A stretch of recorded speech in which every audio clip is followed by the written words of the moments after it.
এই ২৬ আমি এসেছি ২৬-এর একজন ছাত্র। তো আমাদের হচ্ছে কি আমাদের বলি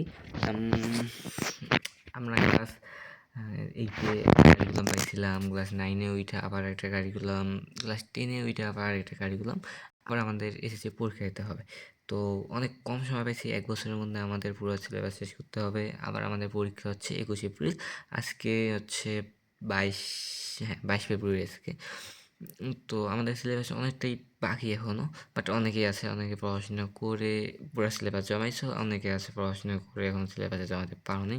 ঠিক আমার মতোই, আমারও সেই একই অবস্থা, সেম অবস্থা। আমি নিজেও এখন সিলেবাস ওইভাবে ফুলফিল জমাতে পারিনি।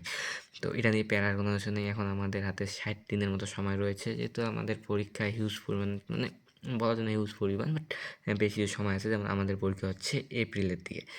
তো যেহেতু আমাদের এপ্রিলের দিকে এপ্রিল ২১ তারিখ পরীক্ষা, তো আমাদের পরীক্ষার মাঝে গ্যাপ রয়েছে, যে ১-২ দিন গ্যাপ রয়েছে। সেই গ্যাপে আমরা মোটামুটি এই ২ মাসের মধ্যে আমরা চেষ্টা করব আমাদের পুরা সিলেবাস জমাইতেই হবে। তো তার জন্য সবচেয়ে বড় ইয়ে হচ্ছে আমাদের পড়তে হবে, হিউজ পরিমাণ টাইমে পড়তে হবে। ফোন বা এগুলো কোনো এই সময় ইউজ করা যাবে না। অ্যান্ড আরেকটা কথা হচ্ছে আমাদের কত ঘন্টা ধরে পড়তে হবে, হিউজ পরিমাণ ভাই। আমাদের প্রথম করে পড়তে হবে, এটার কোনো ঠিক ঠিকানা নাই। তো রমজান মাসে সবচেয়ে বড় টার্গেট দিতে হবে আমাদের রমজান মাসে। আমাদের সবচেয়ে বেশি করতে হবে এই রমজান মাসে। রমজান মাসের মধ্যেই আমাদের পুরো সিলেবাসে শেষ করার পরিকল্পনা করতে হবে।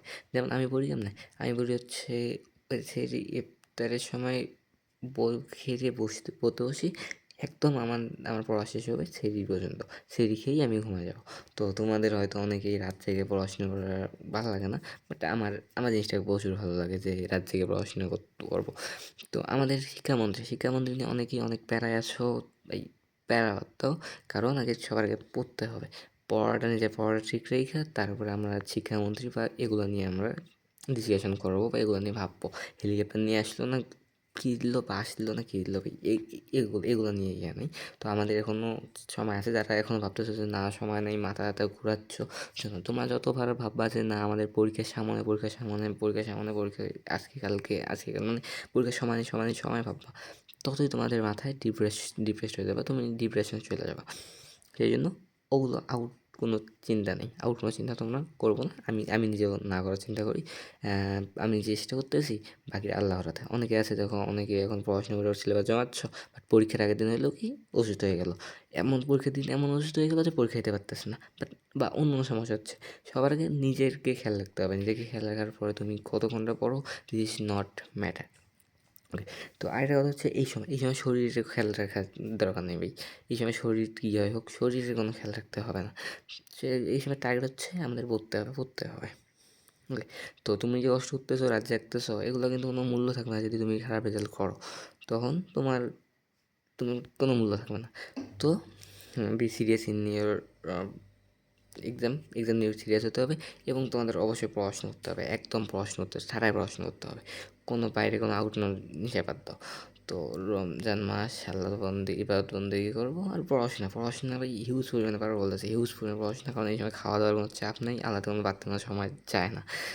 অ্যান্ড বাড়তি কোনো সময় যায় না। এবং আমাদের পরীক্ষা যেহেতু এপ্রিলে না, তো আমাদের চেষ্টা করতে হবে এই মাসের মধ্যেই একদম টেস্ট সব সমাধান করে ফেলা, এবং পরের মাসটা রিল্যাক্সে পড়াশোনা করা একদম। তারপরে রিভিশন দেওয়া বা গুরুত্বপূর্ণ টপিকগুলো দেখানো। আর একটা কথা হচ্ছে এই সময় সোশ্যাল মিডিয়াতে অ্যাক্টিভ বেশি না থাকা। আমি নিজেও সোশ্যাল মিডিয়াতে অ্যাক্টিভ থাকা খুবই কমাই দিছি। তো তোমরা কমাইতে পারো। অ্যান্ড আরেকটা কথা হচ্ছে সেটা হচ্ছে পড়ো, টাটা।